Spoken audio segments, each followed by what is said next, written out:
Welcome to Publishing Mastery course. This is the first week, the first module of Publishing Mastery course, and it's called The Journey. My name is Pauline Prifty, and you can call me Paul. I'll be your host from beginning to the end of getting a book published. First and foremost, congratulations for joining Paul Smith Publishing London. I can't tell you how delighted I am. You and I will be working together to get that book of yours as perfect as it can ever be. In fact, you've got no idea what a cracking decision you've made in joining me. Wait and see. We will see together. Let's crack on. Here's what we're going to cover in this module. I'll start with an overview of what the entire book publishing process is, in this case, Publishing Mastery. I'll explain how I came to it and how it's going to come together. Then before we do anything else, we must understand what type of product we deliver. In this case, it's going to be a book. So I'll explain the nature of a book. And to create a product, you need a few stages every product will go through. So I'll explain the first stage, which I call it minimum viable manuscript. We create the draft, the very first draft, which is ready to go into the second stage, which is packaging. Packaging is going to deal with all the sub-stages needed to create that book of yours in tangible form. Once we have done that, then we move into the third stage of the publishing process, which is we launch the book. So I'll explain how we're going to go about pre-launch, during, and after launch and promotion. Now, to deliver a product, a book, which is top-notch, we must have a system that is the combination of the best that has ever been in publishing and individualize it to your book.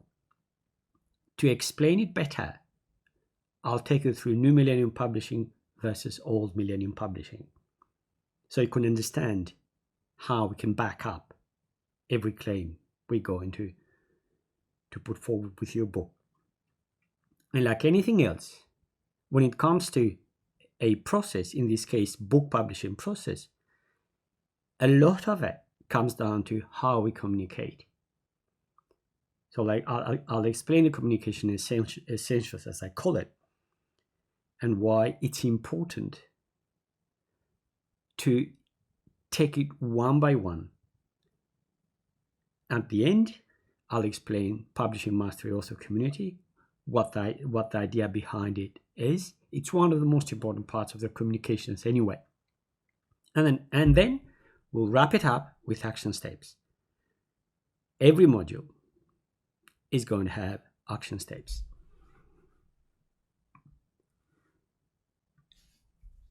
When I started to work with authors, and at the same time I was studying the grades, what I observed was there were certain stages, sub-stages, regardless of who you were as an author, as a writer, they all went through the same. So when I was jumping on editing calls, or when I was doing editing, or when we were preparing for launch, and then we were launched, I saw, regardless of the type of book you were writing, the authors were writing, we were dealing with, those stages were the same. So I ended up repeating the same thing again and again. So I sat down and started to put all these things together, try to simplify as much as I could, and put it together in an order. So I thought, I'll put it into a course, try to simplify it, and in this way, it'll make it easier for both sides. So you can access it whenever you have time. It saves us time, and I spend that time on making the process better, doing better editing, preparing a better launch and promotion plan for your book. So thus, I created Publishing Mastery course. I call this version 2.0 because the first version was the written one. I wrote everything and tried to test them as much as I could. And then the recording, which is what I'm doing now, is version 2. But in fact, it's version 1. This is not something that I've done before, so please bear with me. It's the 6th recording. And I'm not going to do any more because I'm done with it. Whatever it is, I'm going to say it. So it will get better with time, the same as with your book. This one is going to get better. So your publishing mastery journey. It is a full stack book publishing process that will give your book the best possible chance to succeed. By success, I mean sales and profit. Look, we're going to go after reviews, testimonials, endorsements, speaking gigs for your book. Anything that has to do with bringing exposure to your book will go after, but they're all secondary. It all comes down to sales and profit. Now, why we do it? We have two aims: short term, leading to long term. The short term, with your first book, is to turn you into full stack author and thus lay the foundations for a book series. This is your apprenticeship, your first book. That's where it all happens. The way we do this, it's going to dictate how we do the rest. Long term, it will pave the way for you to become a professional writer. I mean it. There's no point in doing it unless we plan for the long term and you become a professional writer. We'll give it a go anyway. Those who did it weren't any different from you and I or others. They had a plan and they worked at it. It will happen. If we follow the system, it is going to happen. And if we are to die on it, let's go for it. I'll die with you. How we do it? Now, publishing involves many steps and skills for handling each. No step or skill on its own is going to make your book a success. Forget it. It's the combination of them. So each supports, reinforces, connects, and interacts with the others. In this way, it brings together, creates an intricate system that brings that book of yours alive. When I was trying to find an image that would portray the idea behind an intricate system, I searched through so many. It doesn't matter what we do. Writing, editing, we should imagine first what we want to say, what we want to create.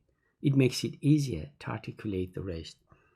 So what I did, I landed on the southern rose window of Notre Dame in Paris. That's the picture. I've been there. I didn't realize how beautiful it is until I was looking for a purpose with this one. It was built in 1260. It's 13 meters, 33 feet wide. It has 4 parts, same as your book is going to have parts, and has a total of 84 pieces, each of which considered as a chapter on its own. Each tells a story.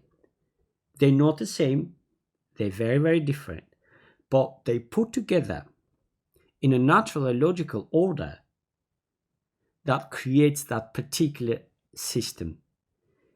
It stands together, it makes sense. It has a beginning, middle, and an end.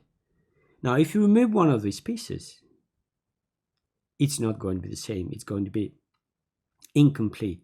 If you try to add another one, there's no room. It's so complete, and that's what you want to create with your book. A book as complete a system as the Southern Rose Window of Notre Dame.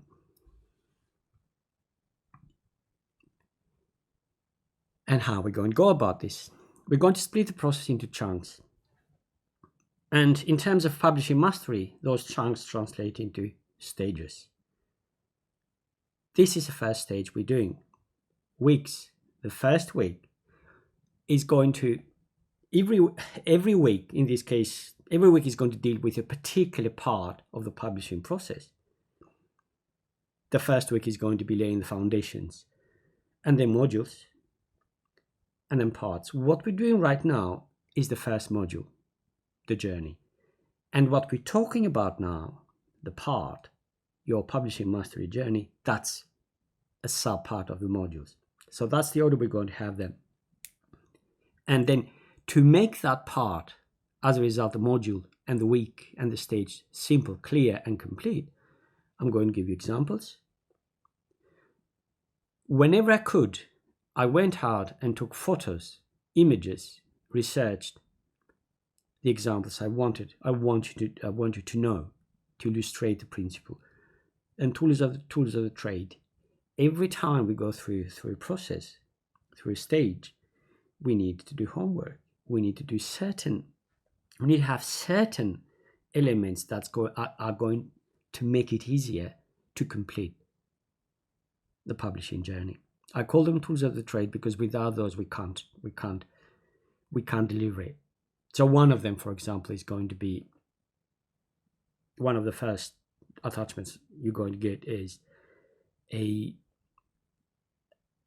sheet for keeping record of the expenses for the book. So I'll explain this shortly. References and pin-ups. Now, references are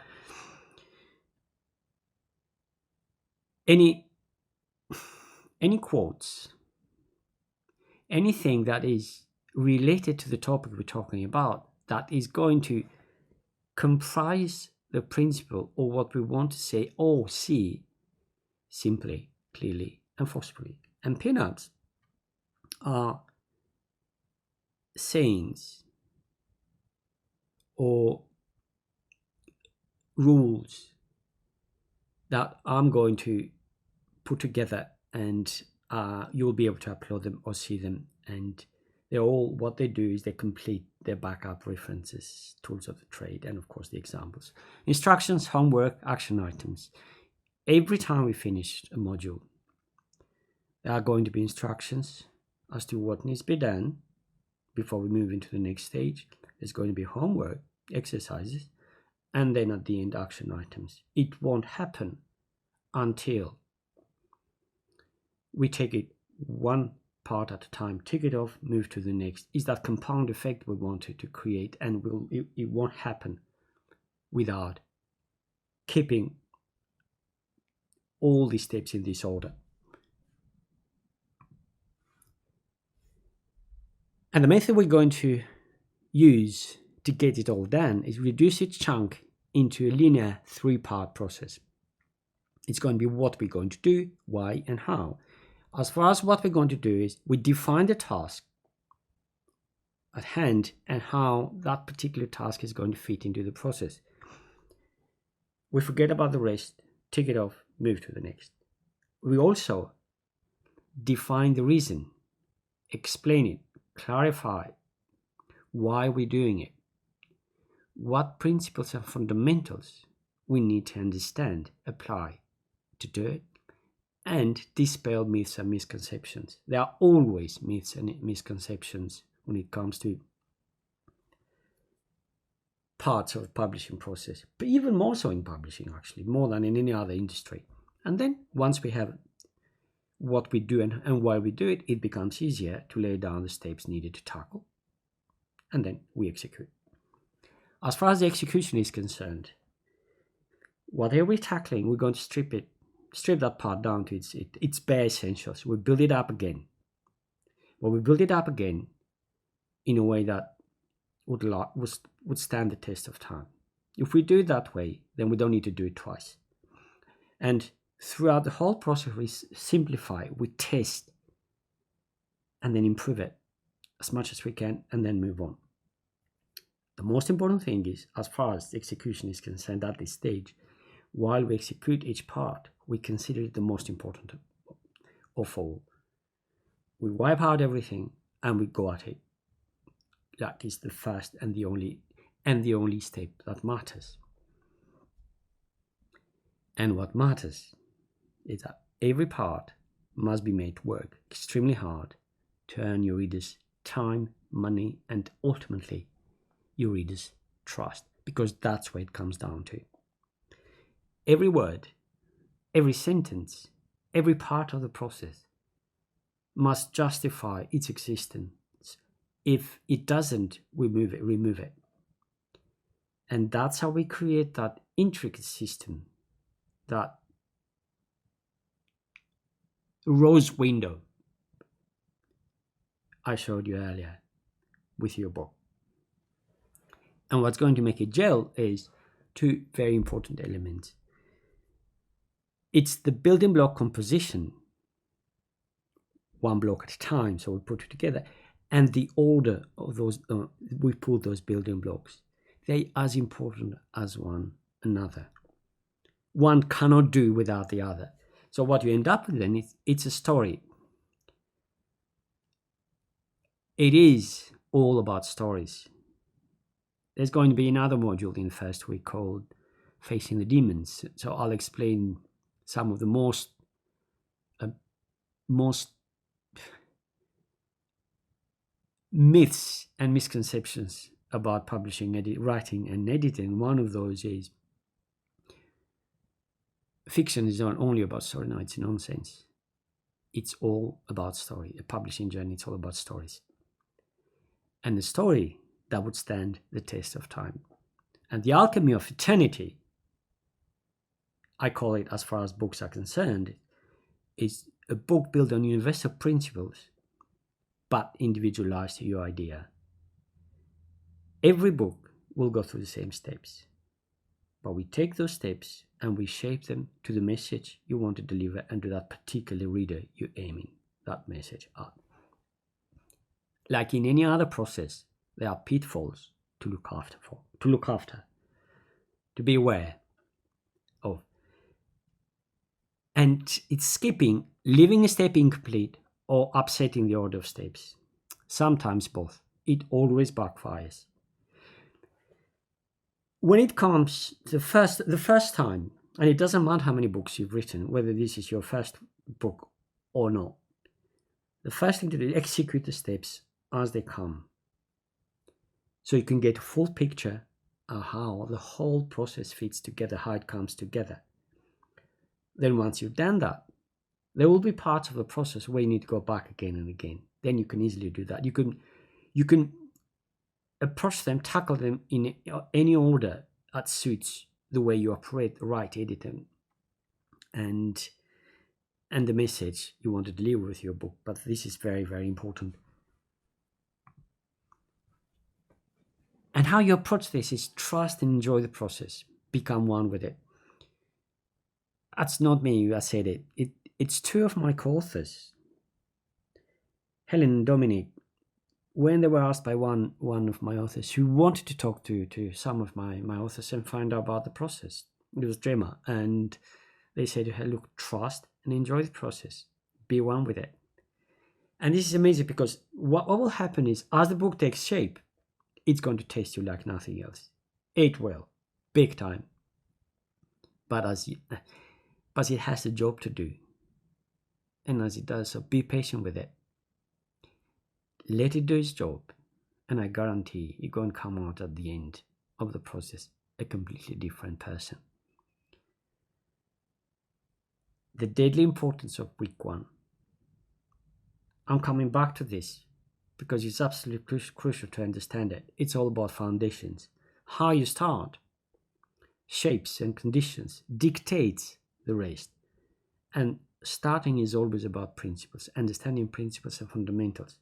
So you first understand, and then you act.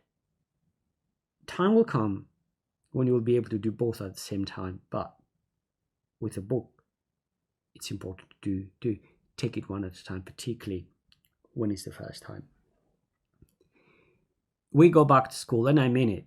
It is, I'll put you through an education you have never, ever been before. It doesn't matter who you are, your background, what education you've had,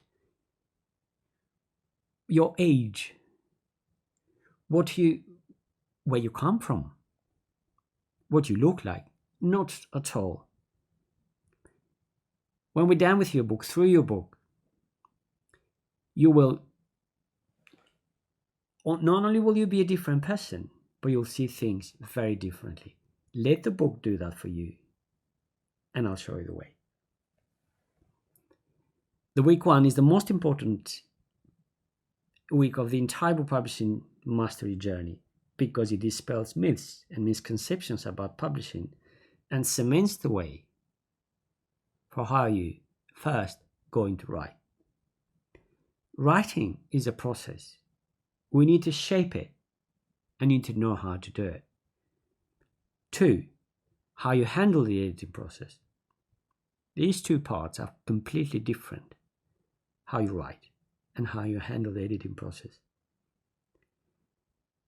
And once you have these 2, you'll understand how you're going to treat your thoughts and ideas. Because A and B are all about thoughts and ideas. How you treat them is going to define how you produce the book. And to produce a book, you need to understand what a book is, what the nature of a book is. And a book is a product. You design it, package it, and sell it. And that's all what publishing does. It builds upon the potential of your book to sell any steps that help increase it. There are 3 parts a product, if we want to call it product, must have. Is a design stage, you create it. It's the packaging stage, where you put it together, whatever that product you're creating, it has the package stage. You make it tangible, and then you sell it. That's what defines a product. There cannot be product without one of those 3 stages. Then all 3, each one is as important as the other.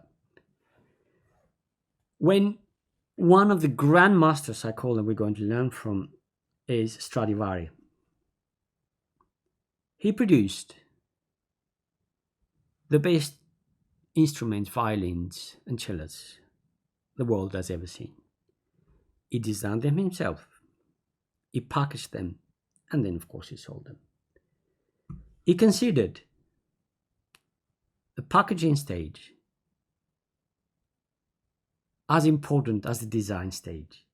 What he was trying to do is not just design something that would look and feel good. He wanted to design something that would connect the composer, the player, with the listener. So every detail, he designed it with perfection. And that's what you want to do. You want to, with your book, you want to design, package, and then sell it. Your Stradivarius. And these are the stages. This is the nature of a book, and these are the stages that your book must go through to become a product. And a product, in this case the book is a commodity. It involves the same thought process, structure, and tools needed to produce any product. It follows and obeys natural principles and rules. So it starts with the concept, your idea, then ends up with the consumer. And the true test of your book as a product is how the market responds to it. If your book sells, you know you have a book your reader wants. If it doesn't, there's no point in doing it. It always comes down to sales. When it comes to sales, selling a product, particularly a commodity, and a commodity is a product that you'll find in every household. I haven't come across any household that never owned a book. And when it comes to product, it's units sold versus cost. The very first attachment you get upon joining Publishing Mastery is a book publishing expenses folder. What I called it earlier, tools of the trade. Not only to keep an eye on the expenses, but to remind you your book is a product. I'm going to be saying this again and again and again. If you want to do well with your book, you need to keep this in mind all the time.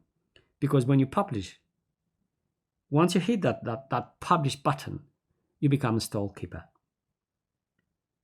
You will need to sell it. No one is going to do it better than you. It's going to take both the publisher and you the author, but you become a stall keeper. And if there's one thing to take away from the entire journey, is to understand that authorship is becoming an accountant. This is what I'm talking about, units sold versus cost. It will change the way you shape the book, and for the better. In fact, writing as an activity itself started as an accountancy tool, and it is my job in every part of this publishing journey to drill this into you, to remind you, and myself, because sometimes I forget this. So it becomes as unconscious as breathing. Those authors who understood and applied this very, very simple principle, they prospered. I will explain. I'll give you examples as well. Here's a pin-up for you. The nature of a book. Never forget, a book is a product, not superior or inferior to any other product. You design it, you package it, and send it into the market. The only true test of your book then is how the market responds to it, sales. All other indicators are insignificant. Write that down, print it, cut my photo if you don't want to look at it, but use it. Remember this all the time.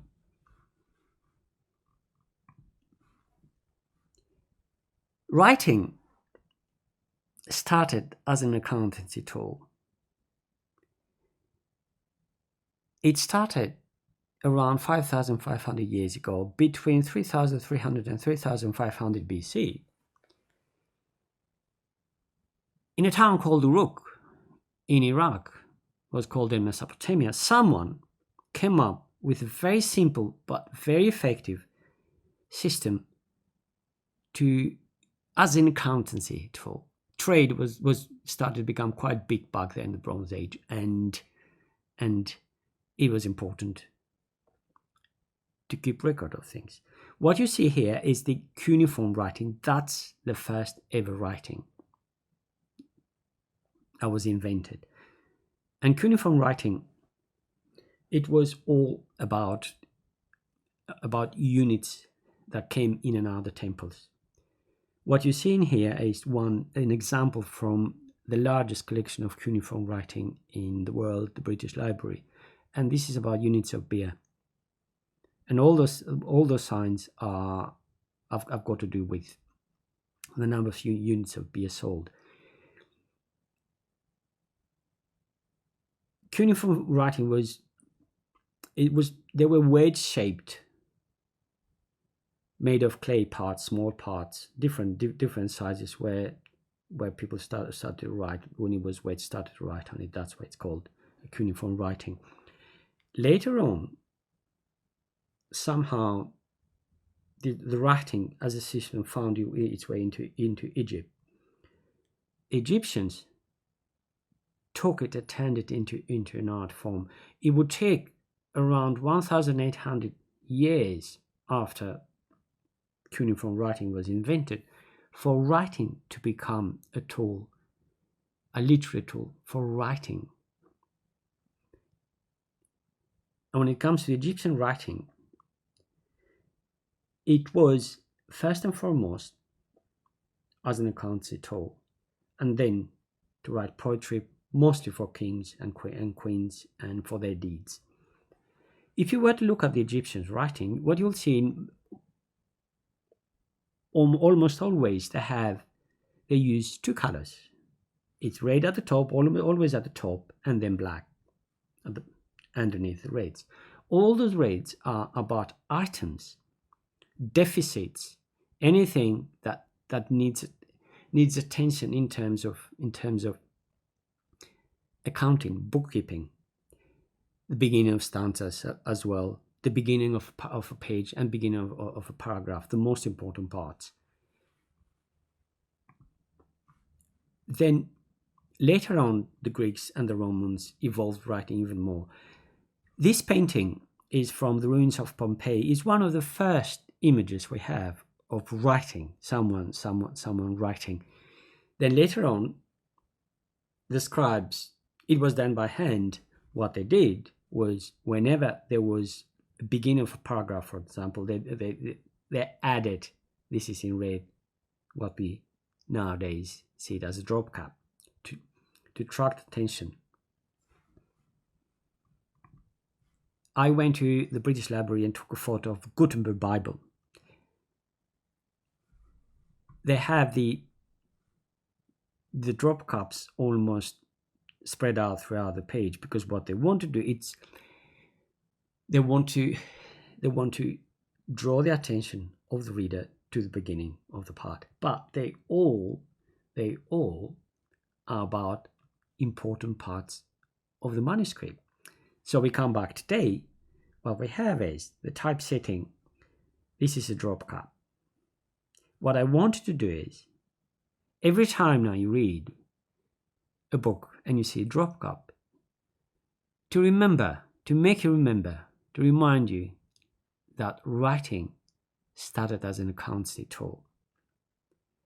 It's the ghost of the very, very first writing cuneiform writing as an accountancy tool living in those drop caps. Christine de Pizan was born in 1364 in Venice. When she was around 5 or 6, her father, Tommaso de Pisano, took her to France. Tommaso de Pisano was a judicial astrologer. What a judicial astrologer was at the time what government officials and advisors are today. He was very sought after throughout Europe. At the time, he was working for the Republic of Venice. He accepted an offer from the King of France to go and work at his court, Charles V. Charles V was dubbed as the wise king. He invested heavily in making translations of the classical works, Greek and Roman, and by the time he died, there were more than 1,200 volumes of such works. He laid down the foundation for the Bibliothèque Nationale in Louvre. Tommaso went first, settled, and then he took his family with him. He had 2 sons and Christine. He treated Christine the same as his sons. She got the best education that was available at the time in Europe. When she was 15, she got married to her husband. Was working at the court of Charles V, quite high position. It was a true love. They were together for 10 years, had 3 children. At 25, her husband died while on a mission out of an illness. Her father died as well, and King Charles V died. She was left without male protector. There were quite a few deeds, property deeds, her husband had left her, but she was defrauded. Many people owed money to her husband, they didn't give it to her. The legal system was not protecting her. She was dejected. She had 3 children and an ailing mother to look after. She started to write poetry as a way of coping with the situation. And gradually her poetry started to become famous, not only in Paris, and started to find sponsors. Then gradually started to make money. By the time she died, she'd written more than 41 works. And she wrote poetry. She wrote biography of Charles V, was commissioned by Duke of Burgundy, his brother. She wrote a book for kings and princes, how to be a just ruler, particularly for her son, because at the time when she did it, he was coming of age, he was 16 or 17. She wrote a book about war, the principles of war, and apparently it was used in the siege of Orleans when the French threw out the English. Before she died, Jeanne d'Arc was someone she was looking up to, and she always was writing for, and she wrote even a poetry for Jeanne d'Arc. Her most famous work was the book called The Book of the City of the Ladies. When she wrote that one, she was 40. She had gained enough confidence and backing to write controversial work. Leading up to this, she engaged in a massive debate about the rights of women, particularly at the time, and it divided the literary world of Paris into in protectors and people who really didn't agree with her. She took on a work called The Romance of the Roses. It was an influential work back then for a couple of centuries. It portrayed women as deceiving, as weakling. She wouldn't take it. Now, the Book of the City of the Ladies is, she takes examples of women, the famous women through history, 100 of them, and it creates a city made of them. And she took on in this work the Bible. She took on Aristotle, the philosophers. She took on everyone who portrayed women as not fit for anything else but to be in the kitchen and to cook and to raise children. And what she did was took part in every part of the publishing journey. If you look at these illustrations, they're absolutely amazing. She found an illustrator, one of the best illustrators back then in Paris, called Anastasia, and had her made all the illustrations. She went and saw the book parchment producers. She went and saw the book binders, the scribers. She even wrote one book by hand herself. And by the time she produced it, it sold really, really well. So at the end, this absolutely amazing lady ended up supporting herself, her children, and her mother. But the most important thing that she did was she knew exactly what was happening with publishing process from the beginning to the end. It's what she understood very well, how to navigate the world of publishing, and it paid off big time. Now, Rubens, the famous painter, he studied for quite a long time in Italy, and when he went back to Belgium, he wrote a book called I Palazzi di Genova, which is the palaces of Genoa. What he wanted to do was to promote Italian architecture in Belgium. At the time, it was under the Spanish, so it was more the same, Holland and Belgium. And what he did, he worked closely with a publisher. He made these drawings himself. He worked very closely with the engraver. Even decided designed the book cover himself. He worked with the publisher, he worked for producing his book. It worked before. He designed many book covers for that publisher. So the book, I Palazzi di Genova, has 72 drawings, and he did very well.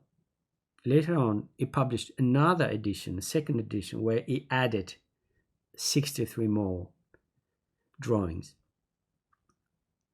The most interesting thing about Rubens was he understood the process. He had this insight into numbers. He saw it as a business and approached it as a business, and that's why the book did very well.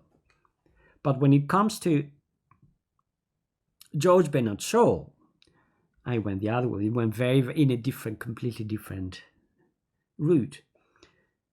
Shaw was an Irishman who, finding not that much success in Ireland, he went to London, and his plays started to become very successful. What he did with publishers was he was ruthless. Whenever he signed an agreement, he paid the publisher to deliver the publishing services, and he kept 100% of the royalties and 100% of the copyrights. But what he had at the beginning, what he wanted to do was, with writing, with language, he wanted to change society, even to bring conflict to an end. In 1914, he produced his most famous play, called The Pygmalion. It was shown on the West End in London. The Pygmalion is about this professor, language professor, who takes a girl, a Cockney girl, and wants to teach her how to speak properly, how to speak well, because he believed back at the time that if the lower classes could speak as well, express themselves as well as the upper classes, then they should be able to communicate better. So there's a point in that play where this girl, has been out, and in the evening is about to go home, and they're near a park, and there's someone who's with her, asks her if you're going to walk through the park, and she said, "I am not going to bloody walk through the park," she said. No, that word alone, bloody, caused more concern and upset than the outbreak of the First World War. It was the first time that rude word was introduced on stage in the UK. That surprised Bernard Shaw quite big time, and since then he became even more focused on the financial side of book publishing. His books did not sell as well as these plays did, but as a publisher, you do want an association with someone such as George Bernard Shaw. 11 years later, in 1925, he took a Nobel Prize for literature, and even then he was really shrewd and ruthless when it comes to numbers. He understood the book is about units sold versus cost. Jeffrey Archer has sold, as of today, more than 321 million books worldwide. In the early 70s, he invested all his money, quite a lot of money, with a Canadian investment company. It went bust. He lost everything. He had the creditors going after him. He didn't have any choice. So he decided the only way left for him was to write a book. And he wrote a book, the first one, based on the experience with that Canadian company, the failure. But he turned it into fiction. And he did very well. And then, based on that, he carried on in the same approach. He saw the book as a product. Jeffrey Archer has been through quite a lot. He was the first ever younger member of parliament. He wanted to become mayor of London. He committed perjury. He paid a prostitute to lie. He took the papers to court and won damages. Then he was taken to court. He went to prison. Of all his activity, the only thing that he kept simple, clear, and pure is his writing. And he did it, and he understood it is a business, unit sold versus cost. Hence why the first attachment as tools of the trade you're going to receive, you're going to get is a book expenses folder. What I've done with this one is I've added, there are 4 parts. You can add any items you want. Anything that has to do with writing, researching, editing, putting the book together, please add it there. What will happen every time you add one item, there it's going to add it automatically at the end. I've added here, I think 2, 110 and 117 or whatever it is, and it's 25 that the total. Let's say you sit down, have coffee, and you're writing, editing the book, or doing some research. The receipt of that coffee should be as a business expense. So when time comes, we're about to build a launch plan, then we're going to know what expenses has gone into the book, and therefore work out a plan that will help us make it easier to define how many we need to sell to break even, past which is going to become a profit.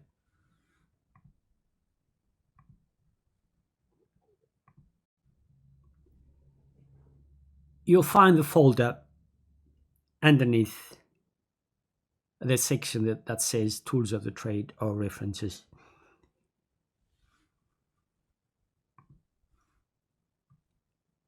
Minimum viable manuscript. This is the first stage of the entire process. By minimum viable manuscript, I mean we create your book in A4 Word document form that can do its job very well as far as the content is concerned. And this stage, I call it designing the beast, because that's what we do. It's raw version. And when it comes to the first stage, it's about fundamentals. And anything beginning and taking shape from an idea involves emotion. This is what writing is. It's counterintuitive. It's emotional. You pour your soul out. And where emotion is involved, it makes it hard to judge a book's value from your reader's point of view. Therefore, those fundamentals pump logic into emotion.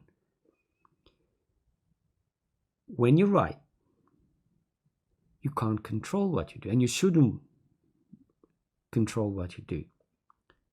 What happens is, to read well, it needs a structure.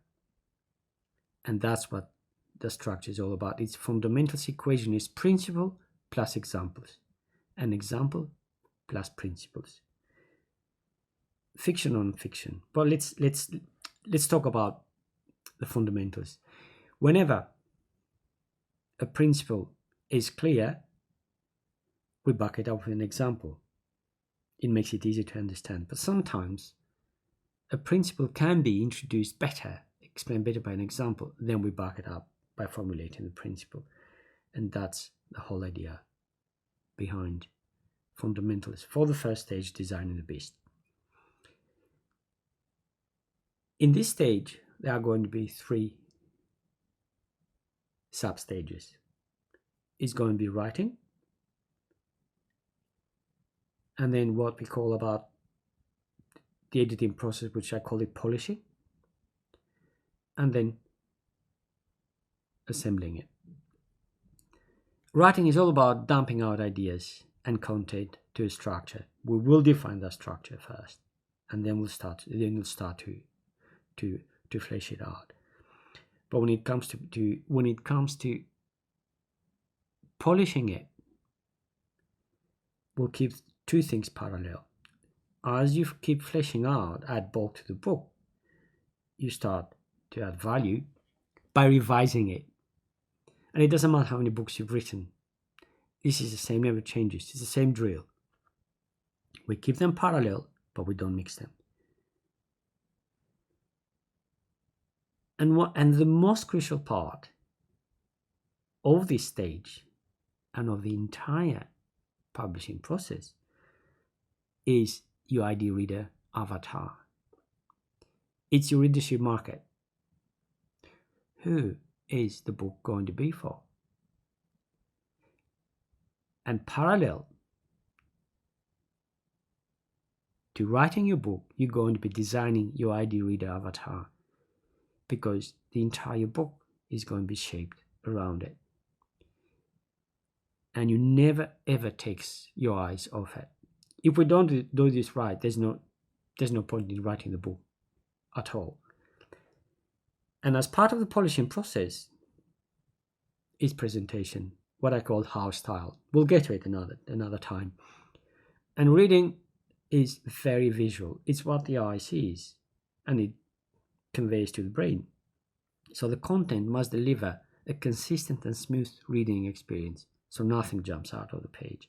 And that's what the house style does. I have prepared a house style which we're going to make it specific to the type of book you're going to write. And then the third stage, sub-stage, is assembling it. Once everything has come together, we're going to add the front-end pages. One of them, for example, is dedication, if you're going to have dedication, and the back-end pages, let's say about the author. Your book is now in manuscript form, and it stays true to the way you write and the reader you write for. This is the most important. These two are the most important parts of designing the big stage.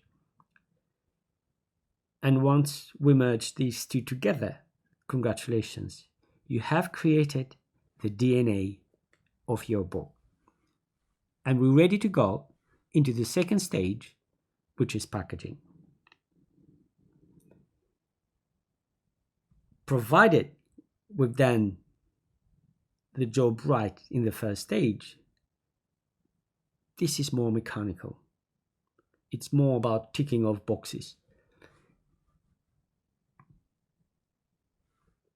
I call it grooming the beast.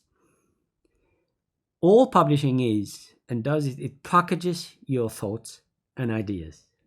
This is what it is.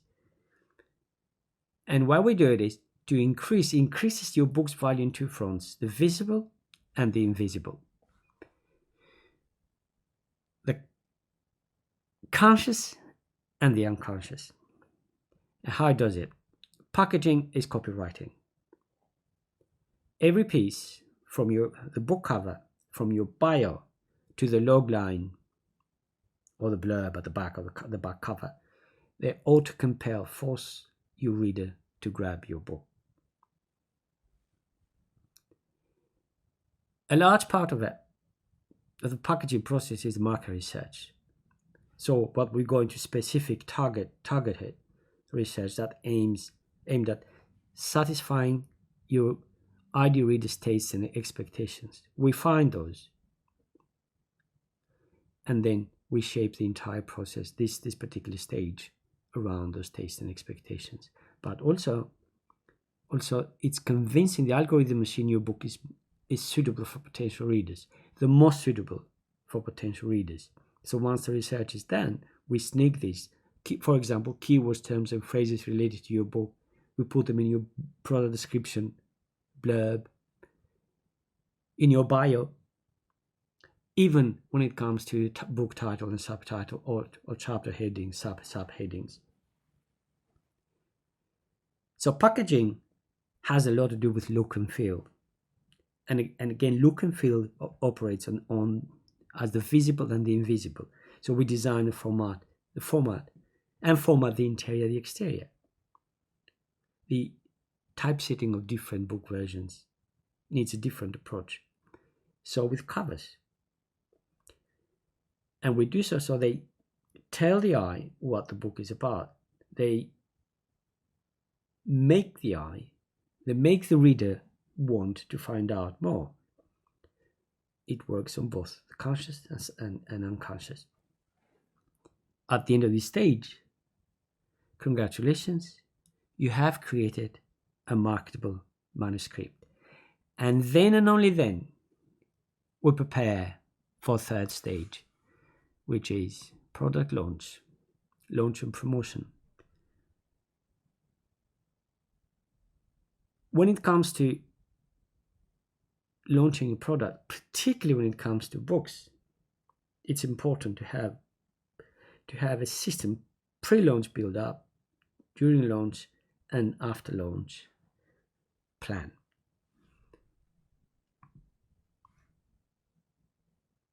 It is like uncaging the beast though. By the time you get to this point, the only thing that you will want to do is you want to release the book. Time has come. And what the third stage is all about is, look, publishing a book is one thing, selling it quite another. It comes down to something very simple. The more people talk about you and your book, the better. And that's what the whole process has been geared towards. And what this stage does, what this stage does is it adds further value. But this value is perceived one because it rests and builds upon the value created in the first two stages. The first and second stages, they add real value. We work on it. But this one is based and it builds upon the potential your book has to sell as many copies as possible. So how it works, there's spacing here. How it works, selling books is a never-ending process. It's pressure applied consistently over a long time. Now, books that endured and did well did not do it by chance. The author had to promote them like hell. It has to be a continuous process. Steady pressure over a long period of time. At the end of this stage, you have become a full stack author and have laid the foundation for a book series. Congratulations.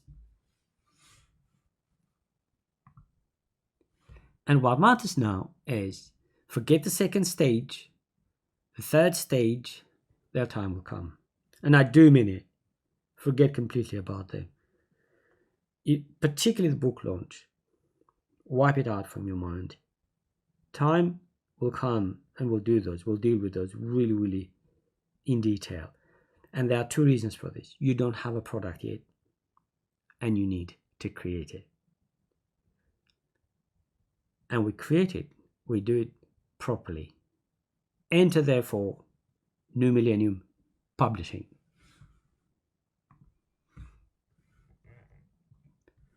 I may as well call the entire book publishing process New Millennium Publishing, because this is what we're going to be doing together. We're going to use a system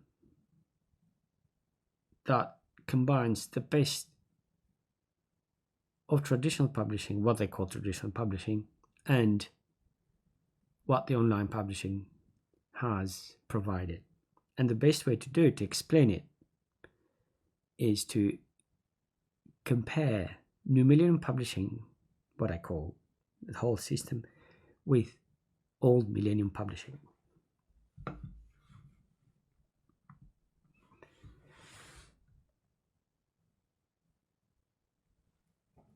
Embrace change. Old Millennium Publishing resists change and clings on blindly onto an archaic business model and drives a gap between the online and the offline domains. Publishing is the most outdated business approach. In no other industry, people are approached, given money upfront, and ask them to create a product, in this case to write. If you were to go and learn golf or learn how to fly, anything you wanted to learn, you'd go and learn from the best. You'd go and learn. You buy courses. You'll go on workshops, and then you go and try your hand. But not in publishing. So what publishing does is it takes someone who might be good at what they do, and they tell them, we're going to pay you this amount of money, and we want you to write this particular book. But they haven't got a clue how writing, editing, and publishing operates.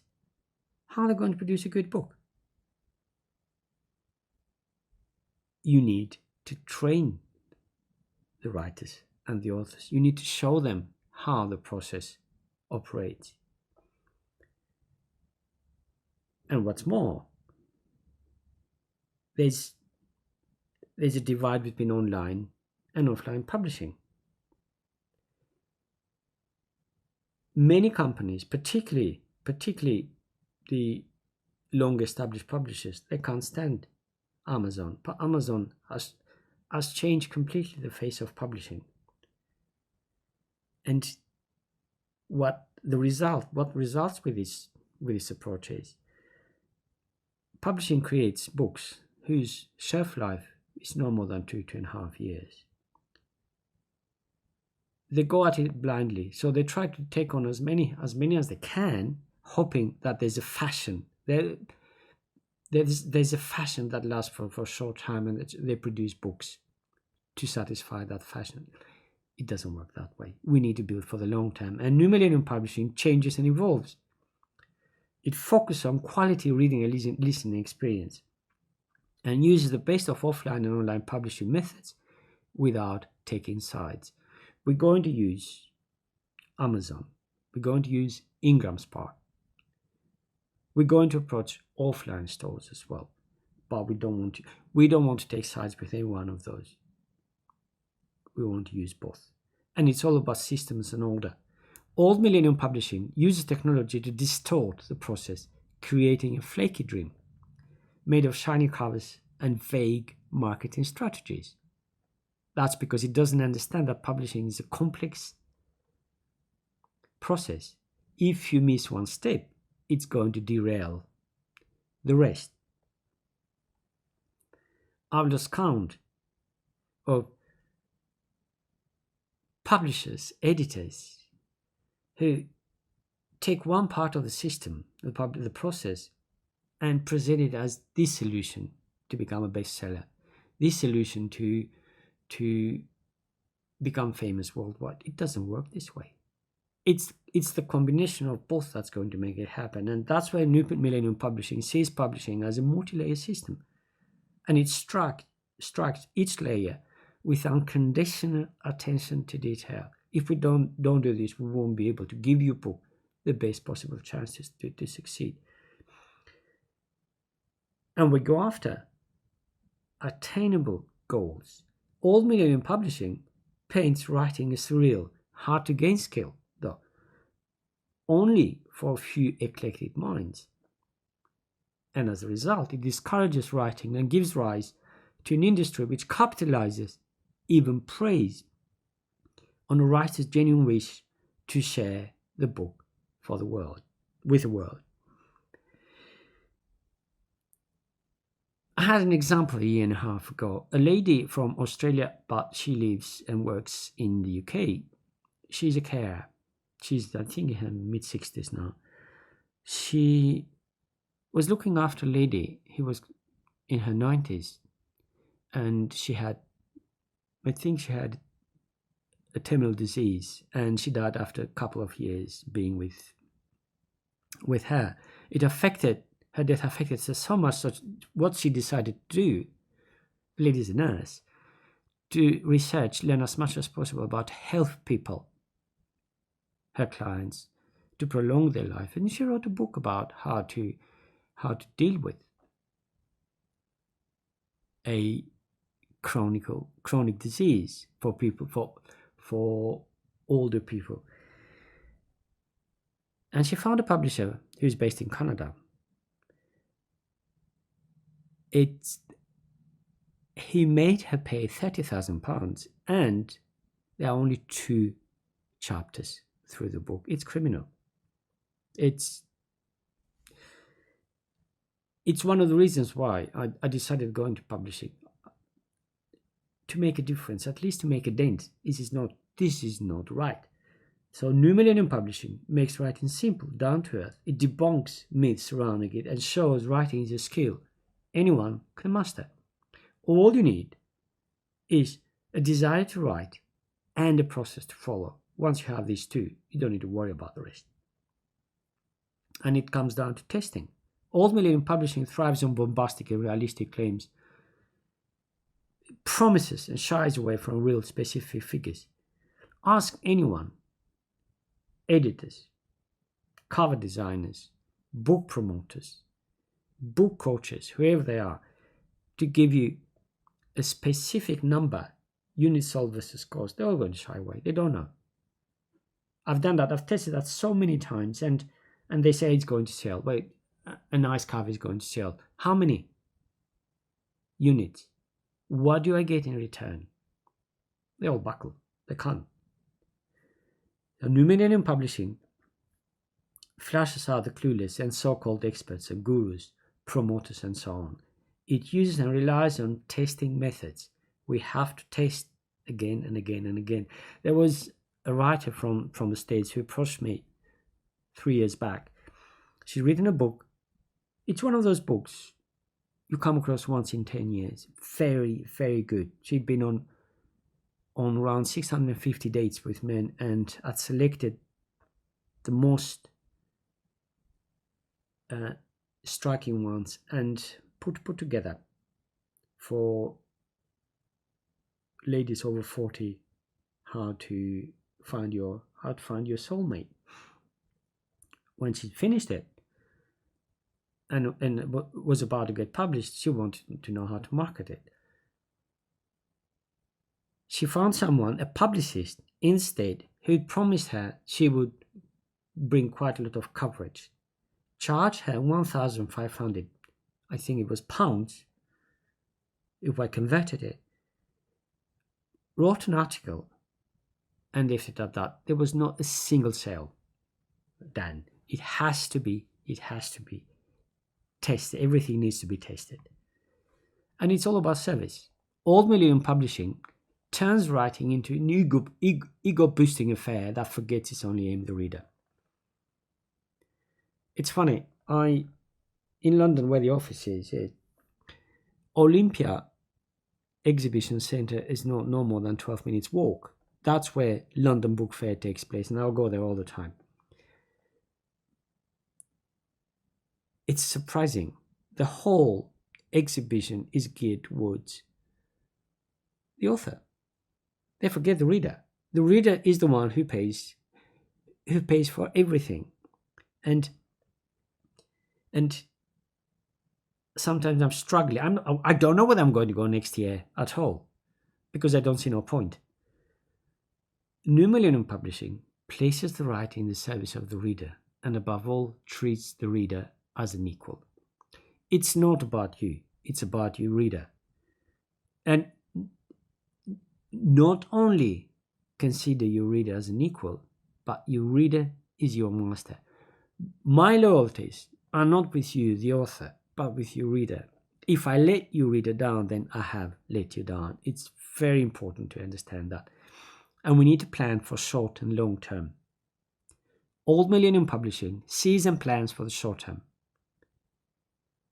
It doesn't understand that publishing is as much about selling as it is about protecting the author's interest, copyright. Now I'll give you an example and I'll come back to this again. Witi Ihimaera is a Kiwi author.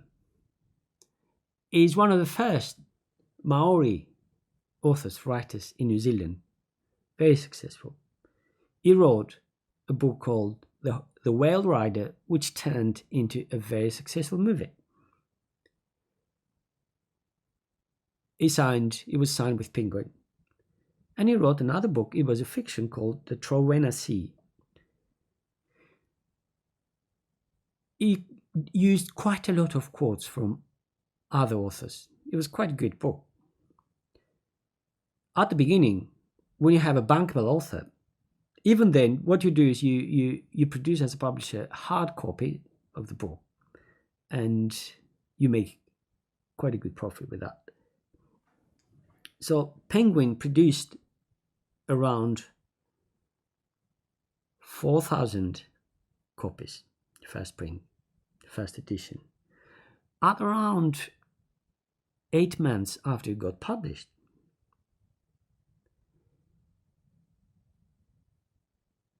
an article appeared in Spectator accusing Witi of having used material from other authors but not giving them acknowledgement. What happened was then more and more people came forward and found other parts that other quotes hadn't given acknowledgement. The interesting thing is there was only 0.8% of the material he hadn't given acknowledgement. But his career and his reputation went down the drain. He's still trying to recover. At that point, there were 1,800 copies left. Penguin refused to withdraw them, so Witi had to buy all of them. It cost him a fortune.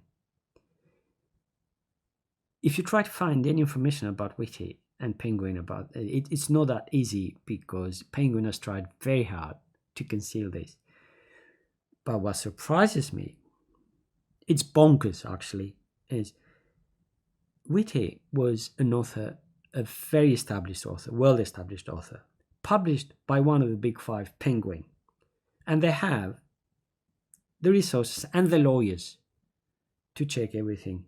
Yes, it is you, the authors, it's your job to clear all the material you use from other authors. But what was Penguin doing? It's very, very important to understand and respect others' rights, but to protect and yours. We're going to go through a very thorough module when time comes on copyright. But this is to make you understand that not many in publishing know the importance of copyright. New Millennium Publishing builds then for both short and long term. It trains its authors to protect their rights and respect those of others. This is very important to understand. And it puts the future of the publisher and the author to the test of time, and above all, to that of the reader. You and I, when it comes to the editing process, we're going to go through in detail about anything that might cause grief to you after the book gets published. And that's how we lay the foundation for your book to stand the test of time. What's the point in producing a top book and then further down the line someone comes and claims, okay, we use someone else's material. I hope you understand me why I'm coming back to this again.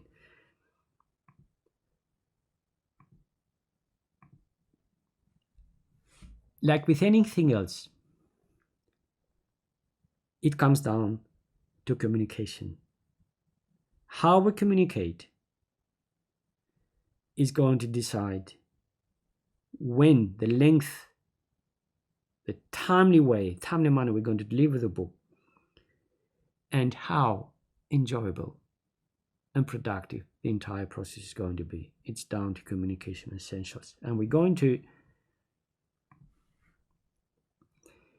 Communication is crucial to get the book published efficiently and iron out potential issues. These are the two most important parts of the communication. And the channels we're going to be communicating, the main ones are, first, you've got to follow the process from beginning to the end. Then we're going to use publishing author community, publishing mastery author community. We're going to go through editing sessions. Anything we need to deal with, we'll have good time to do that then. But without following and executing the process, any type of interaction is going to be useless. And particularly when it comes to the first stage, we're going to arrange editing sessions. The second and third stages, because they are more mechanical, tend to be more mechanical, then we are meant tasks and interaction accordingly. But when it comes to the first stage, those editing sessions are absolutely crucial. And a typical editing session is going to be divided into three parts. First, we're going to go through the agenda and current editing phase. It will be an overview and working on the draft, whatever part of the draft, whether it is the editing, the writing process, or even when it comes to the packaging process. And then the last part, we deal with any concerns, any questions we might have, and then plan for and build and plan for the next step.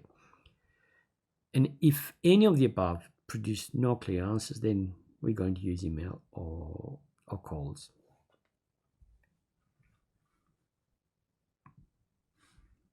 A large part of the way we communicate is going to be publishing mastery author community. Like anything else, we do need a community of people around us to interact with. People, writers, authors, readers who understand the process, who are going through the same process, who care about producing good books, books that make a difference. And Publishing Mastery is a hub for all Poolsmith Publishing London authors, narrators, and book craftspeople.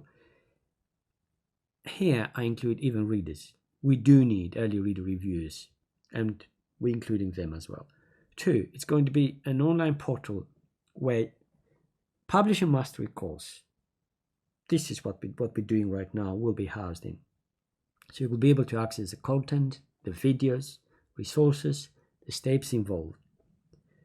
It's going to be also a calendar where we're going to list regular group calls, being editing group calls, or author gatherings. For example, tomorrow there's going to be an author gathering. We're going to talk about how to design compelling characters. It's mostly this one for Americas. Writing exercises, book long schedules, it's going to be all there for us to access it. And there's going to be a search for a feature. Anything members post, as far as the publishing process is concerned, they exchange whatever they ask for and provide in terms of information or feedback, you'll be able to find it. And that includes even the course content. The course is going to be divided into parts. Parts they're going to have headlines, they're going to have keywords, terms, and phrases, and it will be easier to search those as well. So what does then Publishing Mastery Author Community does? First, it welcomes and supports one another throughout the entire book publishing journey. It's very, very important to have people who understand and feel what you're going through. It's not writing and publishing a book, editing and publishing a book is not an easy task. It's sublime, but it's not easy. And when you see other people going through the same, it's quite a confidence boosting affair. 2, receive and give feedback on writing, editing, and publishing. This is huge. We do need to taste all the time. We need a second opinion. The more you and I go back and forth on your book, the more we get involved emotionally. We're not the best people to judge, hence we want other people to give us feedback, and we'll give feedback on other authors' work, anything they deal with as far as the book is concerned. And then we share and wins and successes, small or big, from writing your first piece to book launch and after book launch. What I've seen is often is when people write the first draft, not the first paragraph, or let's call it chapter, raw. It's quite something to share with the community. It's the first step to sharing with your readers.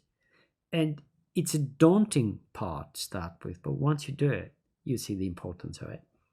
Why we need an author community, such as Publishing Mastery, because it saves us time, effort, and headache by having all features in one place. To start with, what I was trying to do is set up a Facebook account, Facebook group, but then you would need different login details for that one. And then I had to set up another account and then with another platform to house the course. You would need another set of login details. And then for a calendar, it would be the same. It doesn't work. It wastes time. Time for us is very, very precious. So Publishing Mastery, which is housed on a platform called School, it has all these. It's a new platform. It was in beta testing for a year and a half, and I was part of it. It works. It's going to get better. So we will make it better together as well. But at least anything that comes through Publishing Mastery, it's connected, related to your book. So then you can file it accordingly, you deal with it accordingly. I have included a step-by-step guide. You'll be able to download it and use it, but I'll give you a very quick introduction as to what we're talking about. It's the homepage with the community. You can write posts, share them with the rest of the group. Also, it's the classroom. That's what it's called, classroom, where the course is going to be housed. Every time I produce one module, I'll upload it. I'll put it there, and I'll let you know. Everyone know.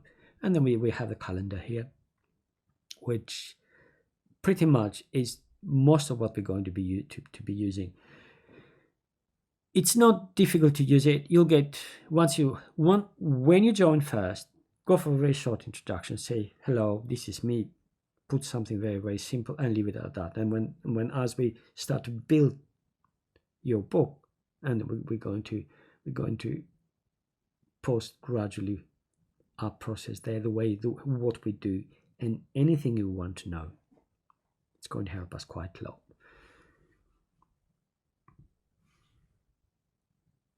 Now, there's something about your Paul Smith Publishing London author profile, and I put it as a PS because we're going to get to this later on in great detail. But for now, it's important to understand what we're talking about. Paul Smith Publishing London is the publishing house under whose name, banner, your book is going to be published, and where we test every part of your book before it goes live. It's once we publish, you need a publishing house to represent you and your book. That's why it's important to set up that account straight away now. And what you need to do is, as soon as you set up that account, Paul Smith Publishing, you need to add your author name, photo, a short bio in first person. It's provisional. And a book title and a short book description. They're all going to change. They're working titles, they're working book descriptions. Put something as simple as it can be right now, so at least we have something. And then link any existing social media accounts you may have. There are around 7 or 8. You don't have to use all of them. If you have one, put one. If you have 3, put 3 and leave them there. Paul Smith Publishing London is what publishing mastery as a process belongs to. So one is part of the other. Action steps. You're going to hear this from me all the time. At the end of each module, we're going to have action steps. We won't move to the next part, to the next module, without executing those action steps. And the action steps for this particular module is simple. It's very simple. Registration. So first, must have sent you an agreement. You must have had an agreement both online and via post. Keep the agreement and any legal documents related to your book in a safe place or folder, be it online or offline. I love both. I'll do both. So you can access them all the time. If you lose them, I love them and you can ask me and I can send them to them, but it's very, very important to do that. 2, expenses folder. If the expenses folder I have provided is not good, or you want to use another one, or you have something of your own, by all means do it, but you must have one. Create one. Have it. 3, author accounts. Set up your author account at Paul Smith Publishing, London, and an Amazon KDP, if this is applicable. We'll get to this another time. Don't worry about the KDP for now. Join Publishing Mastery Author Community. I must have sent by now an invite to do so. Go and do it. I'd rather you do Join Publishing Mastery first and foremost, and then move to Paul Smith Publishing London. You can't. Go for it. And 5, make sure you tick off all the above before tackling the next module. This is very important. If we are to get your book as best as it can ever be, a book that would stand the test of time, a book as I call it for eternity, this is going to happen. Do the right thing. Do your homework. Nothing else matters. It has been an absolute pleasure having you until the end of this module. Thank you. I look forward to seeing you in the next module.